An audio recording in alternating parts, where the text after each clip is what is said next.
Vamos então ao tópico 2, Jesus no Getsêmani.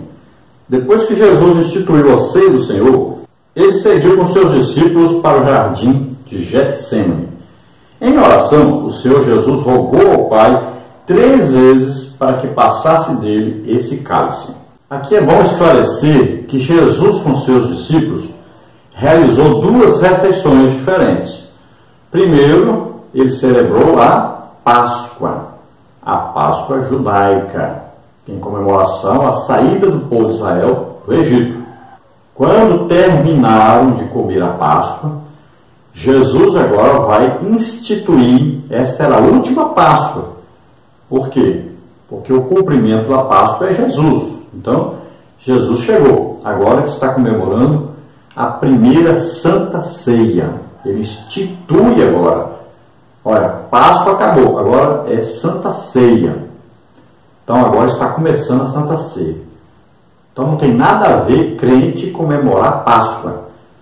Crente comemora Santa Ceia. Jesus diz fazer isso em memória de mim. Até quando? Até que eu venha. Então veja só. Ele institui a primeira Santa Ceia. O que é aquela refeição? É uma refeição de aliança. É uma refeição da nova aliança. Jesus ainda fala isso. É a nova aliança no meu sangue. Jesus está falando, bem claro. Agora não é sangue mais de bodes e ovelhas. Agora é o sangue do Cordeiro de Deus que tira o pecado do mundo. Jesus. Agora não é celebrada aí por um sumo sacerdote que pecava e tinha que oferecer sacrifício por ele. Ele entrava naquele dia 2 vezes, na verdade, lá dentro. Primeira vez levava o sangue do novilho e oferecia esse sangue por si próprio, por sua família, pelos seus pecados próprios. Depois é que ele levava o sangue do bode, representando o povo, e colocava lá na tampa do propiciatório. Olha só, agora Jesus não precisa entrar várias vezes lá dentro. Ele não tem que oferecer sacrifício por si próprio. Ele é o sumo sacerdote perfeito, nunca pecou. Então, por isso que a Bíblia diz, entrou uma vez e para sempre. Esse sacrifício é perfeito. O sumo sacerdote tinha que entrar todo ano, uma vez lá, um dia por ano. Tinha que entrar. Jesus não. Entrou uma vez só e não era um tabernáculo feito por mãos humanas. Jesus entrou no céu diante do Pai, oferecendo a sua própria vida. É o Cordeiro perfeito, o sacrifício perfeito, eterno e suficiente. Então, olha só, agora está começando a nova aliança. Quando Jesus faz a refeição com os apóstolos, ali a Santa Ceia, que ele pega o pão e o vinho, o pão representando o seu corpo, e o vinho, que é o suco de uva, representando o seu sangue, ele está fazendo uma nova aliança. Se você estudar sobre aliança, você vai ver que no Antigo Testamento era um tipo de aliança. No Novo Testamento é outro tipo de aliança. Então, no Antigo Testamento, quando se fazia aliança, então tinham as leis da aliança. Quem não cumprisse a lei morria. Quem desobedecesse morria. Por isso que existe lá Deuteronômio 28, falando que quem desobedecesse, o que acontecia? Estava sujeito às várias maldições. Olha, no Antigo Testamento era Berit, no hebraico. Já no Novo Testamento, a palavra é diatique. E esta palavra significa que a aliança não tem base igual. Eu não preciso fazer o que o outro vai fazer. Eu não vou morrer porque eu quebrei a aliança. O outro vai dar a vida por mim, vai dar tudo por mim. E eu não preciso dar nada por ele. Eu não preciso dar nada para ele. A nova aliança é diferente. Eu dou tudo o que eu tenho. O que eu tenho? Eu só tenho coisa que não presta. Eu não posso dar a mesma coisa que ele vai dar para mim. Então o que ele tem? Ele tem tudo de bom, tudo de eterno, tudo de Deus, tudo verdadeiro. O que eu tenho para dar em troca? Eu só tenho que dar pecado, coisa ruim, maldições, doenças, enfermidades, pecado, tudo que não presta. Então a aliança é desigual, essa aliança. Então Jesus dá tudo de bom e nós damos tudo de ruim. Então quando Jesus faz aliança ali, a refeição de aliança é assim. Abraão fez aliança com Melquisedeque representando Deus. Olha só, sacerdote de Deus Altíssimo. Então quando você come com alguém, que acontece? O que você come vai para o sangue. Então, minha vida se torna tua vida se torna minha vida. Minhas dívidas passam a ser tuas dívidas passam a ser minhas. O que eu tiver de ruim passa para você, o que você tem de ruim passa para mim. Nome seu passa para mim, meu nome passa para você. É assim a aliança. Então, Jesus, quando faz aliança com os apóstolos, que ele faz aquela Santa Ceia, então o que ele faz naquela hora? Ele dá o que ele tem para os apóstolos, que estão representando ali toda a humanidade, e os apóstolos, representando toda a humanidade, dá para Jesus o que eles têm. O que eles têm? Pecado, maldição, doença, enfermidade, tudo que não presta. Olha só, é uma aliança desigual, é uma nova aliança agora. Então, quando Jesus faz essa aliança, ele pega os nossos pecados sobre ele, nossas doenças e enfermidades, pega também as nossas maldições. Veja Gálatas 3,13, que Cristo levou sobre si as nossas maldições. Veja Isaías 53, dizendo que ele levou nossos pecados, nossas doenças e enfermidades. Então veja só, começa agora uma nova aliança. Jesus agora tem sobre ele tudo de ruim do homem. Então agora ele vai dar a vida por nós. Então era uma nova situação, uma situação muito difícil, que ele agora passaria a orar para suportar o que ele teria que passar agora como homem e levando sobre ele tudo de ruim do homem. E veja que a sua dor de ter tudo de ruim do homem sobre ele, seu sofrimento agora de ter que dar a vida, uma vida humana, ele estava num corpo humano.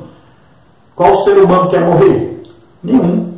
Existe no ser humano o sentimento de preservação da vida. E além disso, existia o quê?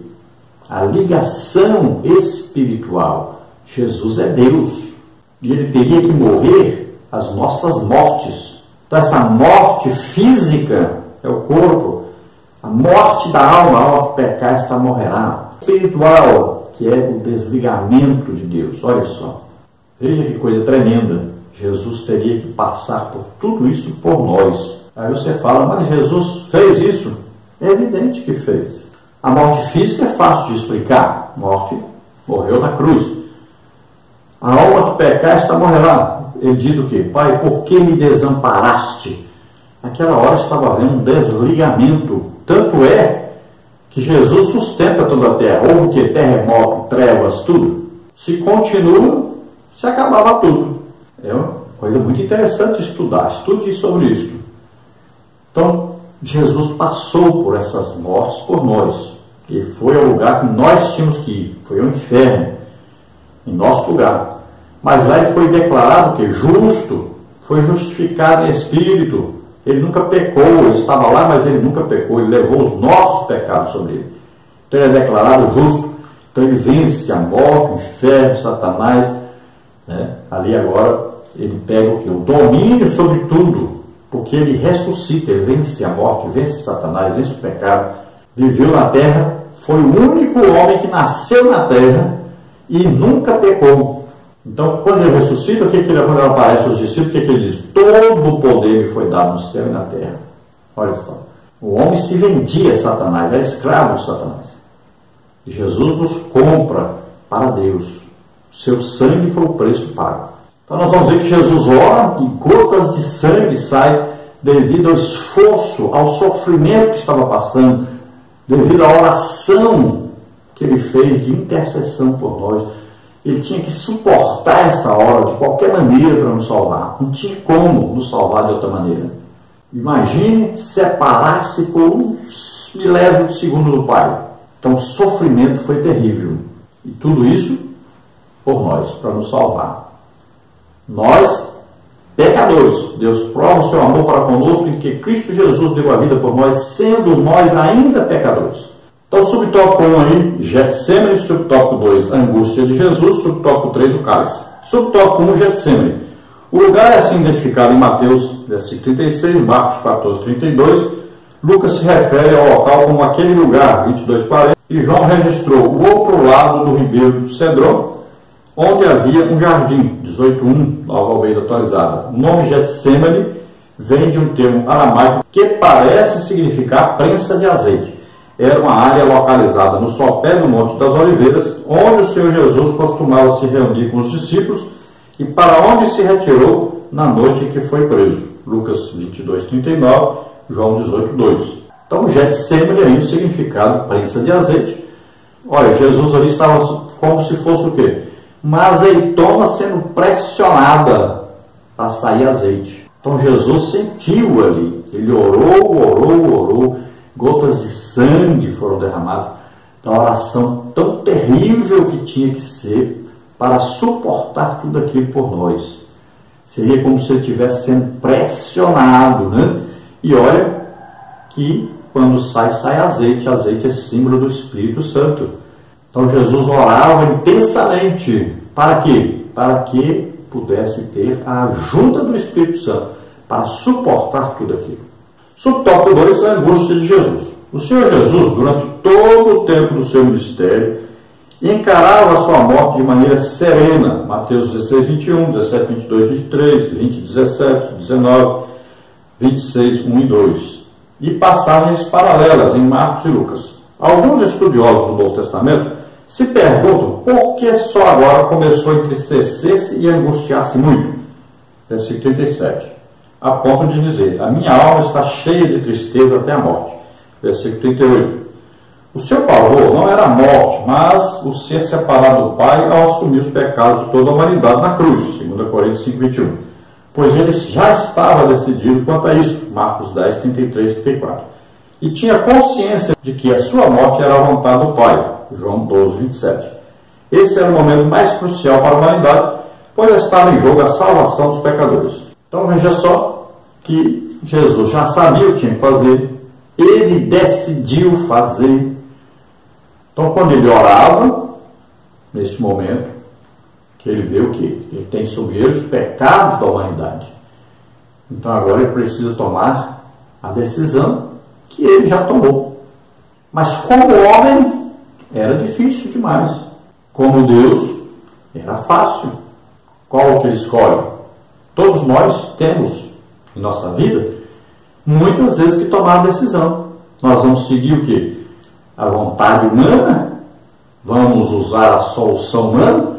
Ou vamos seguir a vontade de Deus? Vamos buscar a solução espiritual? Nós vamos ser carnais ou espirituais? Vamos agradar o corpo ou agradar o espírito? É uma luta constante na nossa vida. Então Jesus passou por essa luta como homem na terra e também sabendo, né, que ia ter que haver um momentâneo e rápido desligamento do Pai. Subtópico 3, então, o cálice. A expressão usada por Jesus, meu Pai, se é possível, passa de mim este cálice, como está no versículo 39, deve ser entendida à luz do Antigo Testamento. O cálice ou copo aparece com frequência na Bíblia e muito especialmente na sua aplicação metafórica. É usada para indicar uma situação miserável. Veja aí, Salmos 11:6. E também de felicidade, Salmos 16:5, 23:5. Da mesma forma, indica a manifestação da ira de Deus, Salmos 75:8, Isaías 51:17. Essa linguagem aparece no Novo Testamento, Apocalipse 14:10, 1 Coríntios 10:16. O Senhor Jesus se referia ao cálice da ira de Deus como o castigo da separação do Pai no momento da cruz, Mateus 27:46, Marcos 15:34. Estava chegando a hora de ser submerso na maldição por nós, pecadores, Gálatas 3:13.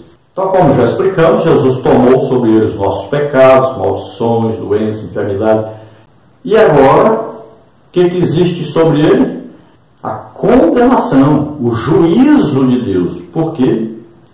O juízo de Deus tem que ser cumprido sobre o pecado. Então, o pecado condena a pessoa à morte, ao desligamento de Deus. Veja só. Então, existe uma condenação agora sobre Jesus, porque ele pegou sobre ele os nossos pecados. E agora, qual é a condenação? Paulo, em Gálatas 3:13, diz: Cristo nos resgatou da maldição da lei, fazendo-se maldição por nós, porque está escrito: maldito todo aquele que morrer no madeiro. Olha só, para que a bênção de Abraão chegasse até nós, os gentios, e para que pela fé recebêssemos o Espírito Santo. Olha, para nós recebermos o Espírito Santo, ou seja, para nós nos tornarmos filhos de Deus, era preciso que Jesus Morresse onde? No madeiro. Aí o quê? Cruz. Era lugar de quem morrer? Paulo está dizendo bem claro. Era maldito aquele que morria na cruz. Então as maldições sobre nós, Jesus levou na cruz. Nossos pecados, doenças, enfermidades, também tudo que não prestava, que estava sobre nós, todo o juízo de Deus foi aplicado sobre Jesus. Porque Deus é justo. E o juízo sobre o pecado tem que ser aplicado. Como Jesus pegou os nossos pecados sobre ele, o juízo foi aplicado sobre Jesus. Na verdade, quem é que deveria estar naquela cruz? Eu, você, todos nós. Nós pecamos, nós merecíamos. O juízo era para nós, mas ele nos substituiu, levando sobre ele os nossos pecados. Glória a Deus, aleluia.